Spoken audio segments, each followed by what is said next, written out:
The sun hung high in the sky, casting warm golden rays as the girls set off down Maple Street.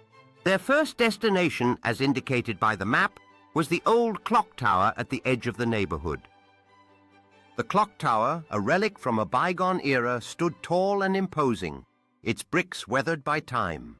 As they approached, Lucy unfolded the map again. "It says here that the first clue to the treasure is hidden in the clock tower," she said, squinting at the text. "How are we going to get inside?" "It's always locked," Sophie pointed out. Ella, who had been quiet, suddenly snapped her fingers.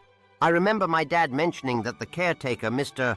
Hargrove, sometimes leaves the door open when he's cleaning." Luck was on their side. With determination, they hurried down to the riverbank, the sun glistening off the flowing water. The friends stood at the edge of a sparkling river, where the water curved gracefully around lush green foliage. Ella pointed enthusiastically to a sharp bend in the river, exclaiming, "That's it! That's where we need to go!" Mia and Lucy nodded in agreement, their hearts racing with excitement.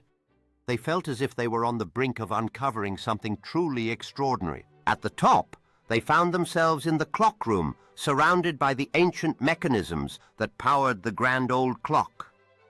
"Look!" Sophie pointed to a small carved wooden box tucked behind the gears. Lucy carefully retrieved it.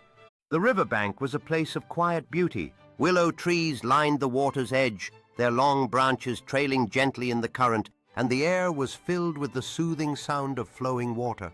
The friends made their way to the spot where the river curved, a secluded area often forgotten by the city's residents. As they arrived, Sophie pointed out a peculiar arrangement of stones forming a small circle. This wasn't here before, she noted. Lucy, examining the stones closely, discovered that one of them was loose. With a gentle tug, she pulled it free, revealing a small metal box buried beneath.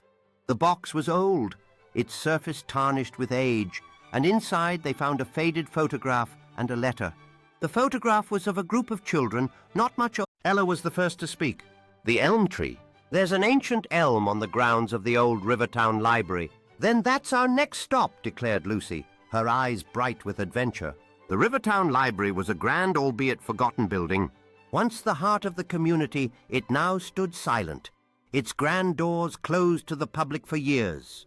But the elm tree mentioned in the clue still stood proudly in the library's overgrown garden.